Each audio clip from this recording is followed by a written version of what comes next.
She was driving 149 miles per hour. My God, I didn't even know that was possible. 49 miles per hour. Would your car just fall apart? Mine would. Mine would be like, it would just be a lot of shaking and rattling, and I feel like screws would start to fall out. Yeah, you're going to want to make sure you've had a recent oil change for an experience like this. How did she find herself at 149 miles per hour? Nobody knows, but she was going over twice the speed limit in this particular area. God. And so she got pulled over, and she pulled over. She was like, okay. And they were like, ma'am, do you know how fast you were going? And she was like, I was going pretty fast. And they were like, well, you were going 149 miles per hour. And you know what she said? You know what she said?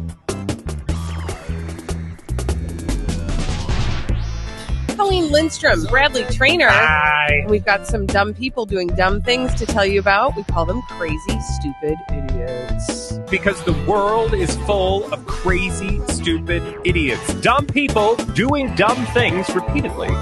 Over and over again. Oftentimes in the state of Florida.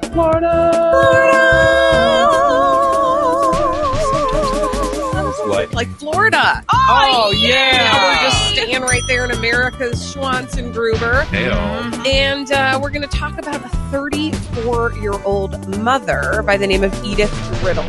Oh, God, I like that name. Well, riddle me this. What the heck was she doing rolling up to her daughter's middle school in Jacksonville, Florida with her boxing gloves on? That'd be kind of hard to drive with the steering wheel. So she drove to school with boxing gloves on? Well, I don't know that she was driving with the boxing gloves, but when she arrived, she had on a boxing glove. And what was she trying to do? Start a fight. Okay. With a child. Okay. Why? The daughter started a fight with another girl, and then Edith was like, "Not my baby," and then she went to town, and she ended up throwing some punches while the other little girl was on the ground. The girl wound up with cuts on her knees and her arms, and the parents are going to press charges. Edith was arrested and charged with child abuse with a special weapon, and that weapon was her boxing glove. Her boxing glove. She just had one, or did she have two? She did just have one. It was on her left hand. She had a boxing glove on her left hand. Now, when asked by cops, "Why are you wearing boxing gloves?" she told the cops that the boxing glove was super glued to her wrist, so she couldn't take it off. Oh, I see. As one who has worn boxing gloves in my life, why would you super glue? That's not how that works. You don't do that. What? It don't make no sense. Okay, that doesn't make any sense. Was she drunk?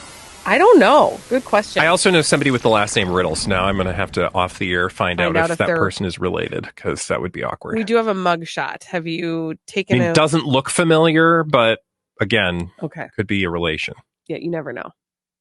Distant so what relative. did they do? Did they take the glove off of her? I don't know. See, that's the other thing I don't feel have like the they answer can take you to jail with a boxing glove on. I doubt that. I sincerely doubt it was actually super glued to her wrist. I think that's just what she was telling them. Oh, weird. I know. Ow. Okay. Would you like to go to somewhere else? Sure. Where are we going? Minnesota. Oh my gosh, a local yokel. Are you serious? Yes, it's 2 days in a row. 2 days in a row. I'm going to tell you about a Minnesota man in Mankato. His name is Muhammad Abu Bakr. Well, here's what happened. There were a flurry of 911 calls about a disturbance Sunday night at a residence in Mankato, and a cop was apparently told by the victim in question that she was assaulted by Muhammad. The woman told police that he became upset. And it's the reason he was upset that earned him crazy, stupid idiot status.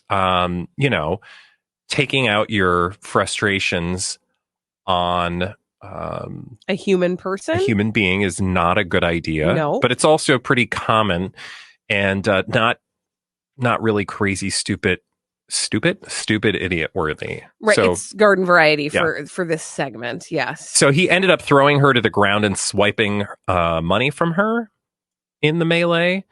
But again, it's why he got frustrated that earned him crazy, stupid idiot status. It did involve McDonald's. Oh, did he get mad at her because his French fries were cold?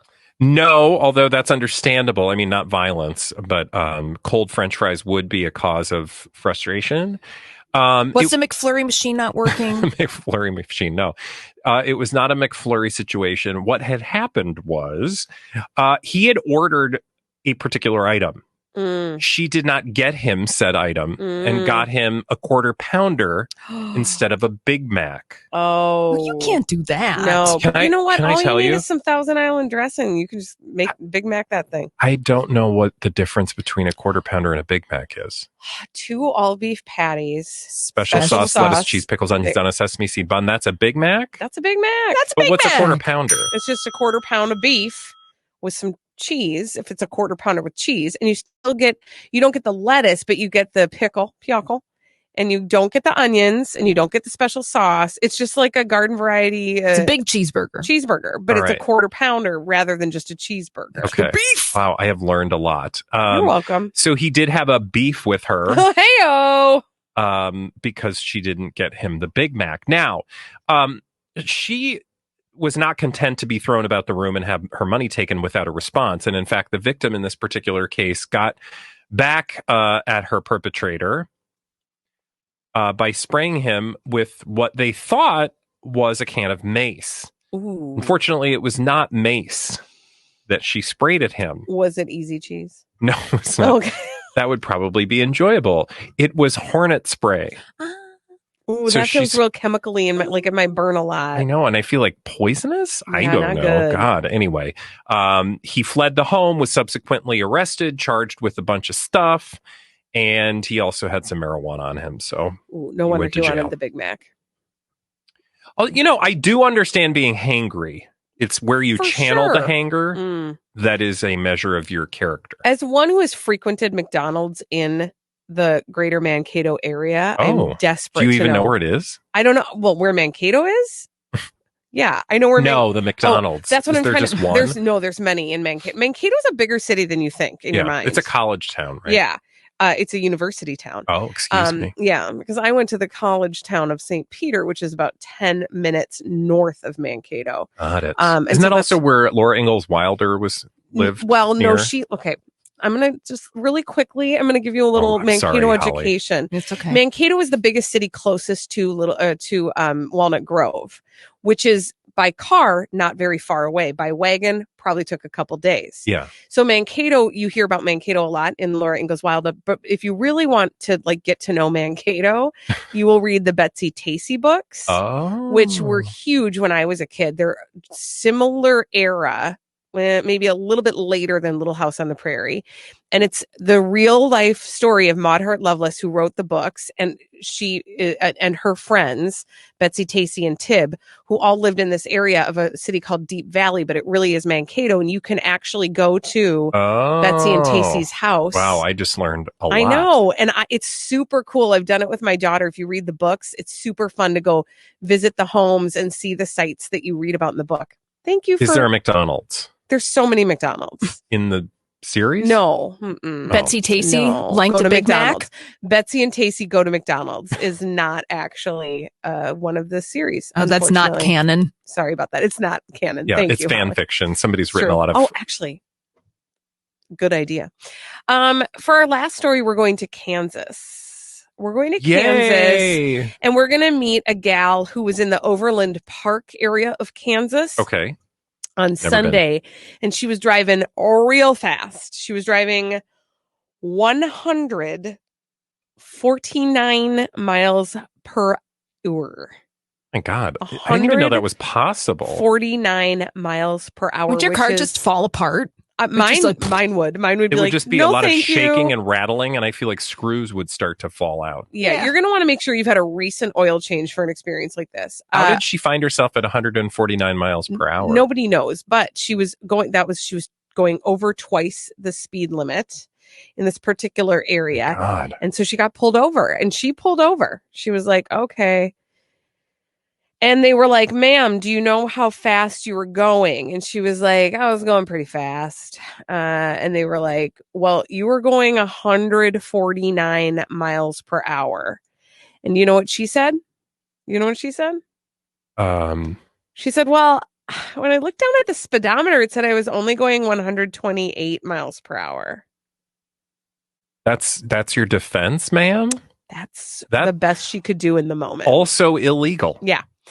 Not your best excuse. And oftentimes on Crazy Stupid Idiots, that's the very thing that makes you a crazy, stupid idiot. Yeah. It's not necessarily the crime you committed. It's the dumb thing you said to justify the crime. This is a double feature, though, because going 149 miles per hour is crazy enough. That's nonsense.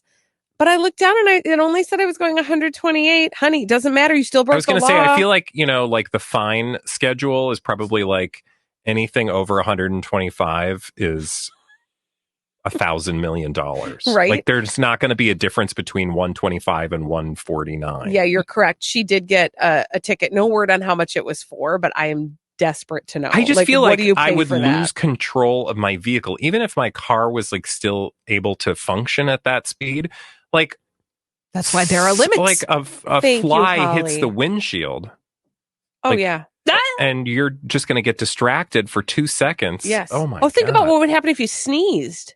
Ooh. Right? No, it's not going to end well. No, that's not a good... Guys, slow down. No. Slow down. The limits are there for a reason. Can't they just make cars not go that fast?